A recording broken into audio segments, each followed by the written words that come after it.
আজি 15 আগস্ট স্বাধীনতা দিবস উপলক্ষে জয়নগর মাদ্রাসা থেকে হাজার হাজার ছাত্ররা একটি বৃহৎ র্যালি ওলাইছে। এই র্যালিত অংশগ্রহণ করেছে জয়নগর মাদ্রাসার হাজার হাজার ছাত্র ও শিক্ষকসকল। উত্তৰ পূৰ্বাঞ্চলত ইমান ডাঙৰ ইমান দীঘল এটা ৰেলী ক'তো ওলোৱা নাই। আজি দেখাই দিলে জয়নগৰ মাদ্ৰাসাৰ ছাত্ৰসকলে।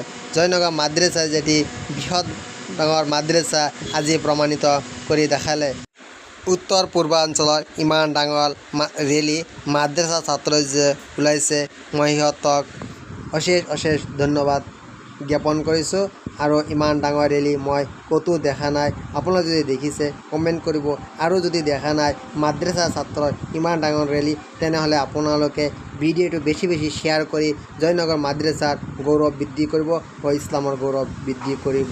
যে ইছলামত লিখা পঢ়া কৰা প্ৰত্যেকজন ছাত্ৰ এজন ভাৰতৰ সুনাগৰিক। জয়নগৰ মাদ্ৰাসা জিন্দাবাদ। জয়নগৰ মাদ্ৰাসা।